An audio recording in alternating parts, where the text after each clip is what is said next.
Hi everyone, my name is Klien. I'm a junior trading mentor at ITPM. Welcome to today's Flash episode. Today is Tuesday, the 10th of February, and I'm going to present you a levered play on the Offshore Supercycle. Let's start with the macro picture first. Recent ISM data has shown a strong rebound in the industrial economy. The ISM Manufacturing Index reported at 52.6, the first time above 50 since February last year. This is the highest reading since August 2022.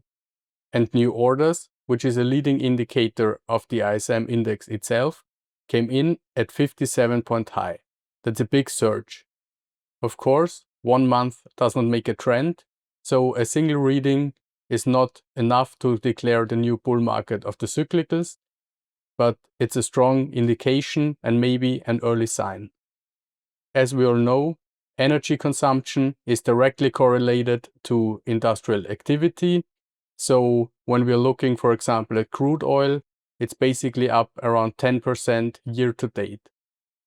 Geopolitical instability and also the consumption or the demand in China are the factors to watch. If you want to bet on this theme, there is one company that has just changed the entire game. The ticker is RIG, R-I-G, and the name of the company is Transocean. So, who is Transocean? They are the world's largest pure-play offshore drilling contractor. They focus on the most difficult, high-tech drilling in the world, ultra-deepwater and harsh environment. So basically, they're lending the massive drill ships to majors like Shell, Chevron, or Equinor. And the catalyst for the revenue is the day rate. We are in a supply-constrained market at the moment. Nobody is building new drill ships because it costs up to $1 billion and it takes 3 years to build them. So the fixed supply meets rising demand.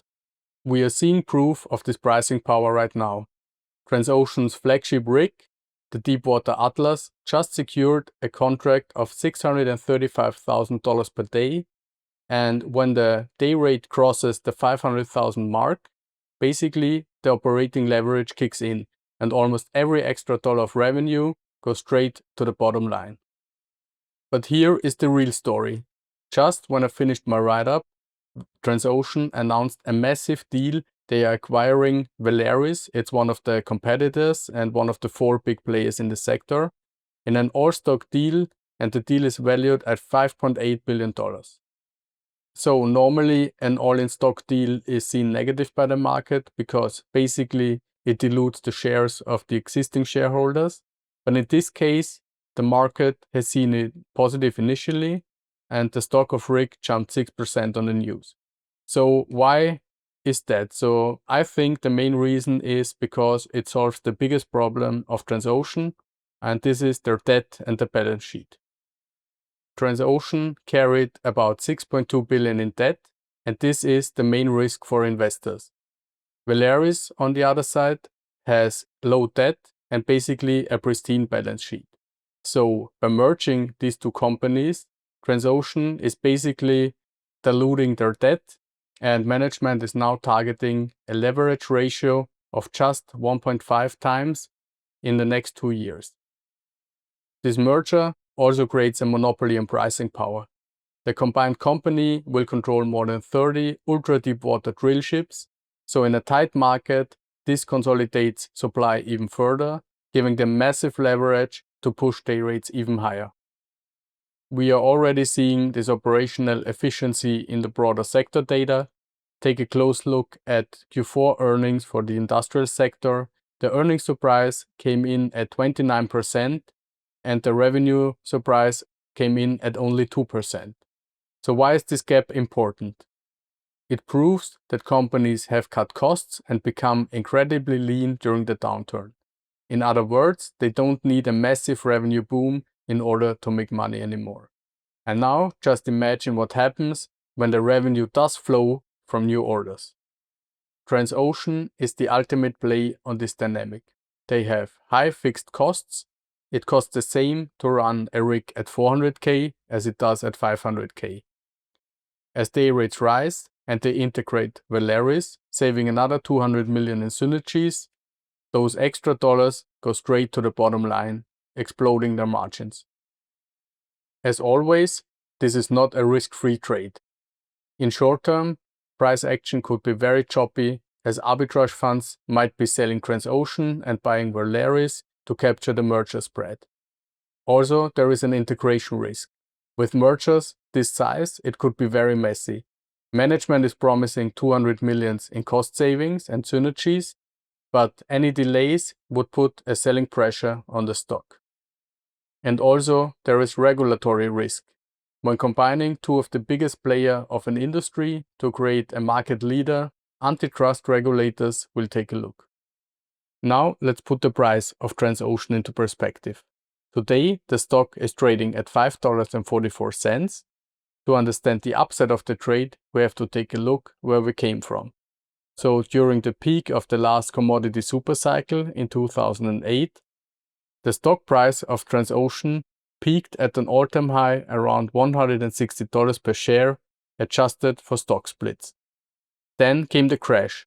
In 2020, as oil went negative, day rates also collapsed, and the market left Transocean for dead. The stock price fell below $1, and it was priced for bankruptcy. But they didn't go bankrupt, they survived, and today the stock price is sitting at just $5.44. The stock is up 30% year to date, but the upside potential is still huge. Knowing the risks of the trade, we can structure the trade accordingly. So I have chosen a classic calendar spread. We are going long May expiry and short March expiry. This gives us enough time to be right on the trade, but also a possible short-term choppiness is mitigated by the short March expiry. Assuming a 100k account, we buy 100 contracts of the May $5.50 strike calls for 68 cents per contract, totaling 6,800. And we then sell 50 contracts of the March $6 strikes for 24 cents per contract, totaling a credit of 1,200. This is a net spend of $5,600. If we book the credit first, so we collect the $1,200 in credit by March, and then the stock rallies to $8 by May, we make $19,400 or 3.46 times our money. If the stock rallies to $8 immediately from now to March expiry, we still make $9,400 or 1.68 times our money. Let's summarize my trade. So it looks like the macro is expanding and the supply of the industry is capped. New drill ships cost up to $1 billion and take 3 years to build. And now Transocean has fixed its balance sheet and solidified its status as the undisputed industry leader. That's my trade idea, a levered play on the offshore supercycle. Take care and see you next time.